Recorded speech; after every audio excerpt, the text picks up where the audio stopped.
My name is Vincent D. Russo. I am 106 years old, and I need you to stop whatever you are doing right now, because what I am about to tell you is something I wish someone had sat me down and told me before I retired. Not the financial advice, not the health care planning, not the tips about how to stay busy. I mean the real stuff. The quiet, uncomfortable, deeply human things that nobody puts in the retirement brochures. The things that just disappear silently, without warning. And if you are approaching retirement, or if you have just stepped into it, I promise you that some of what I am about to share is going to shake something loose inside you, because it shook something loose in me, and I was a man who thought he had seen everything. I was born in 1919. I lived through the Great Depression as a child. I watched my father lose his hardware store and rebuild it with his bare hands.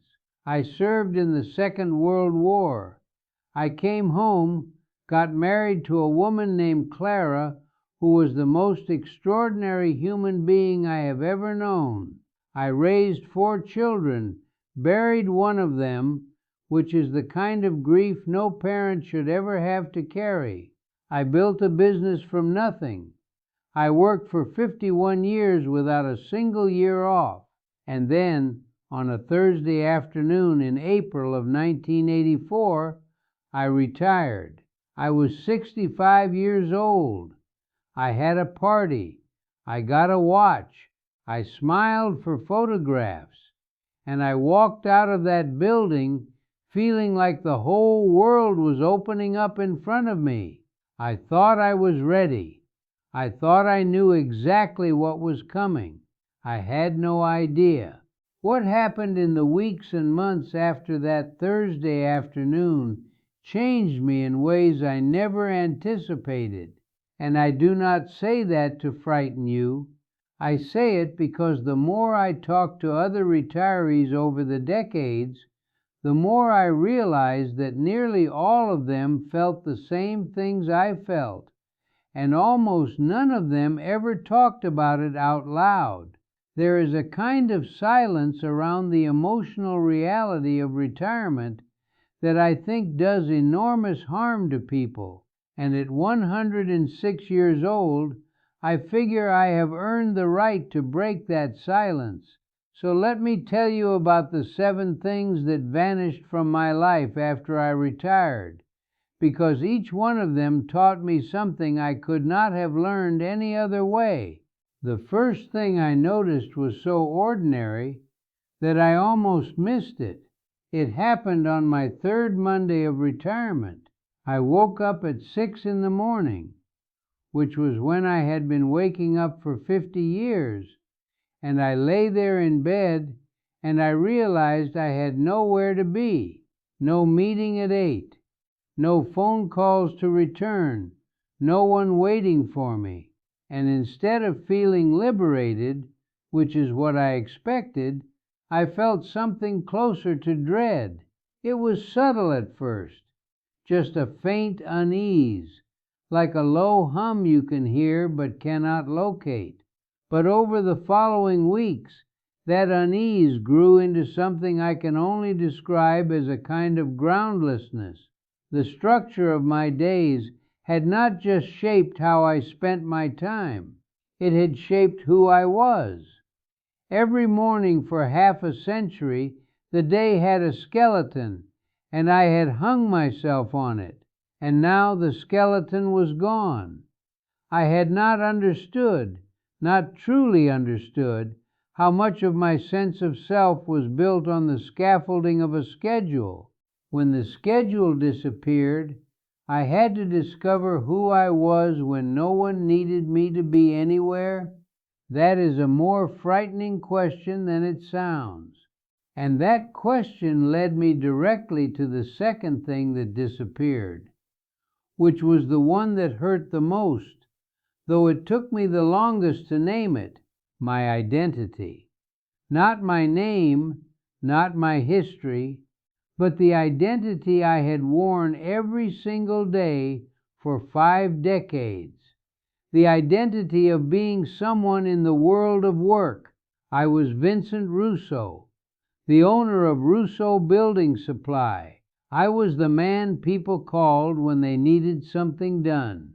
I was the one who knew the answers, who made the decisions, who sat at the head of the table. And I do not tell you this to boast. I tell you this because the moment I retired, that identity did not retire gracefully alongside me. It was ripped away overnight. Suddenly I was just an old man who used to run a business. The phone stopped ringing. The emails, well, in those days we did not have email, but the calls, the letters, the consultations, they all dried up. And I remember standing in the grocery store one afternoon, about 4 months into retirement, and running into a younger competitor of mine, a man I had known for years. And he was polite, he was perfectly pleasant, and I watched his eyes move past me almost immediately. I had become invisible. And I want to ask you something right now, because this is important. How much of who you believe yourself to be is tied to what you do for a living? Sit with that question, because retirement will answer it for you whether you are ready or not. Now, before I go on, I want to pause for a moment and speak directly to you, whoever you are watching this. If you are finding value in what I am sharing here, if you appreciate honest conversations about what aging and retirement really feel like from the inside, I want to ask you to subscribe to this channel, because the conversations we have here are the ones most people are too afraid or too proud to have anywhere else. And if you are approaching one of the biggest transitions of your life, you deserve to have real wisdom in your corner, not just platitudes. Subscribe. Stay with us. There is so much more to talk about. Now, where was I? Yes, the third thing that disappeared surprised me perhaps more than any other, because I had never thought of it as something I valued. I am talking about the friendships, the casual daily friendships of the workplace. The man who brought coffee by my office every morning and spent 10 minutes complaining about his wife in a way that was somehow deeply affectionate. The woman in accounting who always had a story. The younger employees who asked me questions and made me feel that my experience meant something. I had told myself for years that these were just work relationships, not real friendships, not the deep kind. And so when I retired, I expected to simply leave them behind without much feeling. What I did not expect was how enormous the hole would be, because those casual daily connections, those small, unremarkable human moments, they had been feeding something in me that I had never noticed, because it had always been fed. Loneliness after retirement is something people talk about in vague terms, but what they often do not capture is how specifically social the workplace is, how constantly and quietly it connects you to other human beings. When that ends, the silence can be deafening. And some of the people I have known over the years, strong people, capable people, proud people, have quietly crumbled in that silence. The fourth thing that disappeared was something I would not have thought to put on any list, and yet once I noticed its absence, I could not stop noticing it.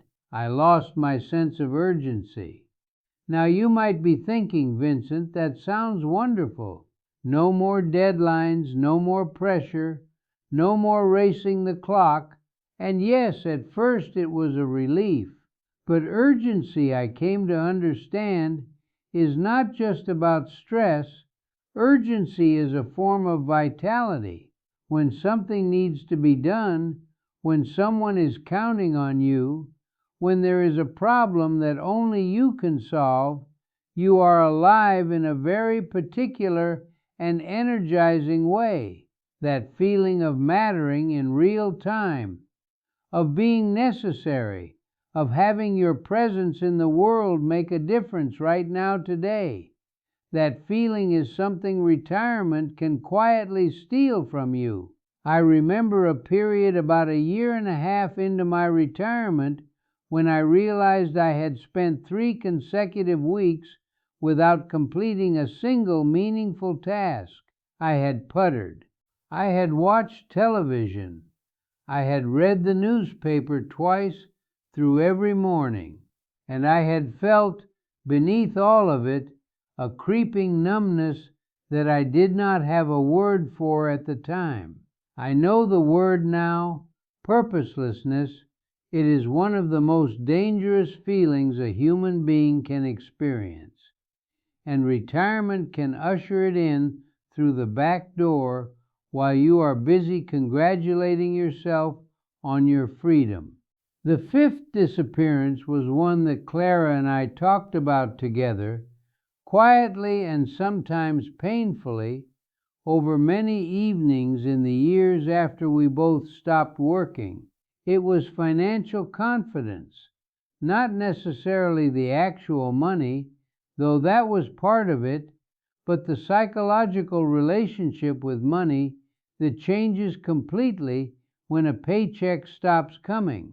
For 50 years, money had flowed in and flowed out, and there had been a rhythm to it, a reliability, a replenishment. Every 2 weeks, the world confirmed that you were contributing, that your effort had value, that you were holding up your end of some larger agreement. When the paycheck stops, something shifts in your gut that no amount of retirement savings entirely soothes. You begin to feel, even if irrationally, like you are living on borrowed time, drawing down on a finite supply, watching a clock count backward. Clara and I were fortunate. We had saved carefully, and we were comfortable. But I watched her flinch at restaurant bills she would have paid without thinking during our working years. And I understood exactly what that flinch meant, because I felt it too. It was not really about the money. It was about the story the money told us about ourselves. And when the story changed, we had to learn a new one.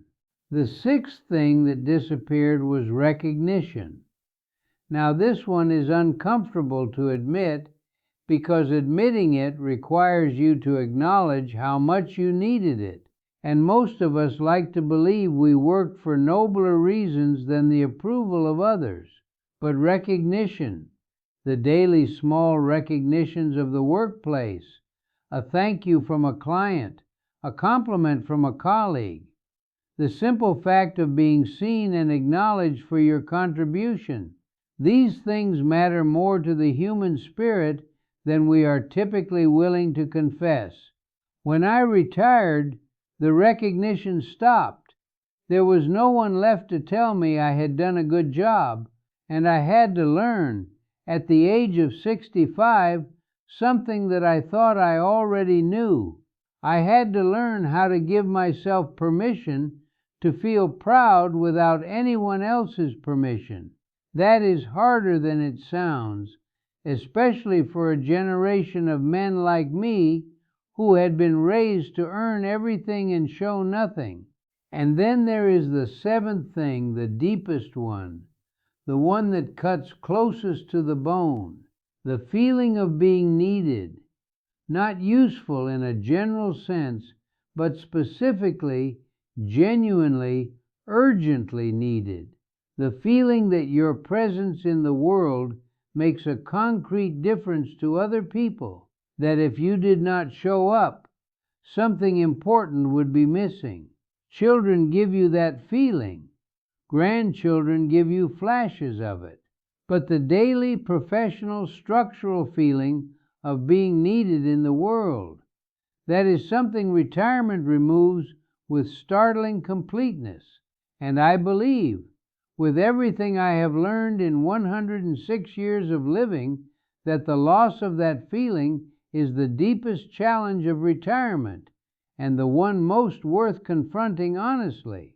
Because here is what I also learned, and this is where I want you to lean in, because this is the part most people never get to. All of those disappearances, every single one of them, was also an invitation.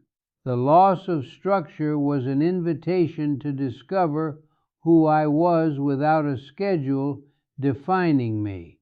The loss of identity was an invitation to build a new one, more honest and more truly mine than the one work had given me. The loss of casual friendships was an invitation to seek deeper ones, to invest in relationships with my full attention rather than my spare time. The loss of urgency was an invitation to find purpose that came from inside rather than from a deadline. The loss of financial confidence was an invitation to examine what I actually valued and let go of what I did not. The loss of recognition was an invitation to develop a relationship with my own sense of worth that did not depend on applause, and the loss of feeling needed was the most powerful invitation of all, because it forced me to ask a question I had never had the courage to ask before. What do I actually want to give to this world? Not because I am paid to, not because someone expects it of me, but because it is genuinely mine to give. I answered that question by becoming a mentor to young business owners in my community. I answered it by writing down stories from my life and reading them to my grandchildren and eventually to strangers. I answered it by becoming, in the last 4 decades of my life, a man who showed up fully to every single ordinary moment, because I finally understood that the ordinary moments were the extraordinary ones all along. Clara knew that before I did. She always knew things before I did. I was a slow learner in the ways that matter most. I am 106 years old. I have outlived my wife, 2 of my children, most of my friends, and every reasonable expectation I ever had for how long I would be here. And I can tell you with the full weight of a century of living behind my words that retirement is not the end of your story. It is not even close. It is a shedding, a necessary, uncomfortable, deeply human shedding of layers that were never truly you to begin with.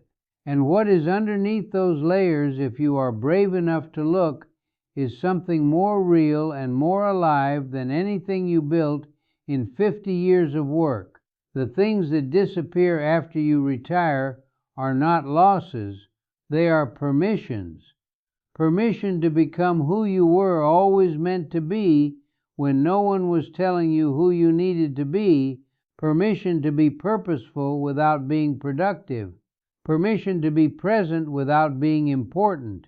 Permission to love without conditions and live without a title. You have more time ahead of you than you think. Use it honestly. Use it bravely. Use it for the things that will still matter when everything else falls away. I am Vincent D. Russo. I have been here for 106 years, and I am still not finished. If this conversation has meant something to you today, if you believe that wisdom like this deserves to be heard and shared, I want to ask you one more time to subscribe to this channel, because we are building something here that is rare and worth protecting. Honest conversations about the real human experience of growing older.